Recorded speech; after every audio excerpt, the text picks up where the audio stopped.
There are different methods to create MEP elements in the design project. One method is to build up the complete MEP system of the project by placing individual MEP elements one by one. Let's place some duct segments with rectangular cross-sections and investigate the results on the floor plan and in the 3D window as well.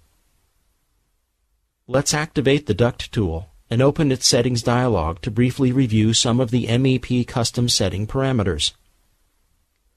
The General Settings page lets you define the length and insulation parameters of the duct. Here you can also decide on which MEP system the duct should belong to. The Visualization page lets you adjust pens, colors, fill types, and materials in the floor plan and also in the 3D view. The Connection page lets you define connection parameters. Here you can choose the desired connection types and also define its geometry, such as connection width, height, and wall thickness. Let's place the duct in the floor plan view. Let's select it and notice the different hotspots that appear. Placing an individual MEP element is similar to placing an ArchiCAD object. MEP objects are enhanced with smart connection hotspots to help your work. Let's place a couple more ducts and notice that connection hotspots, red hotspots, are available only at the endpoints of the duct system. By clicking these connection hotspots, you can easily add additional MEP elements to the system in a smart manner. The ductwork creation can be continued in the 3D view as well. The smart connection hotspots are also available here to help your modeling work. Let's continue by adding a bend to the ductwork in the floor plan view. The eye cursor helps you define the direction of the bend. All changes are displayed in the 3D window as well. Let's add another bend in the 3D window. As you can see, the eye cursor is also available here to define the orientation of the new element.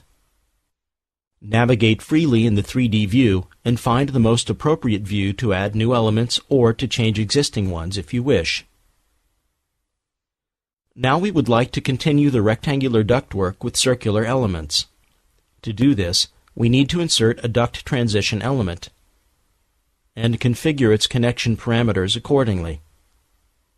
One end of the duct transition is defined to connect to rectangular duct elements. Now we will modify the connection parameters of the other end to connect to circular duct elements. The changes are immediately visible both on the floor plan and also in the 3D view.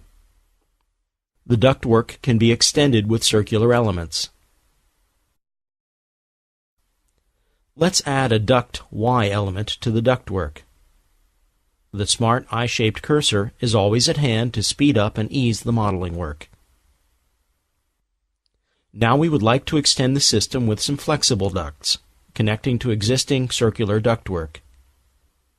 To achieve this, first we will add a takeoff element to the circular ducts on the floor plan view. Let's open its Settings dialog and increase its connection width. Now, we can easily connect flexible ducts to the system. Flexible ducts are enhanced with hotspots. Using various functions of the PET palette and the editable hotspots, you can freely edit the geometry of the flexible ducts on the floor plan or in the 3D window. When the MEP modeler for ArchiCAD is installed on your computer, some of the existing ArchiCAD library parts will be extended with MEP-specific parameters to help your modeling work. For instance, let's have a look at the basin object. The Object Settings dialog is extended with the MEP Custom Settings panel. For example, we can define different parameters for the hot water, cold water, and wastewater connections. Let's see how this works in practice, and place a basin on the floor plan view. Notice that the water connections are clearly visible on the floor plan and also in the 3D view. Let's activate the Pipe tool and click the hot and cold water connections on the floor plan. Notice that the diameter and the color of the pipes are automatically adjusted to fulfill the previously defined basin connection settings. Let's continue and add wastewater pipe to the basin in the 3D window. Notice that the size and also the color of the pipe have been automatically adjusted. We can continue the work by adding bends and additional pipes and other elements to the pipework.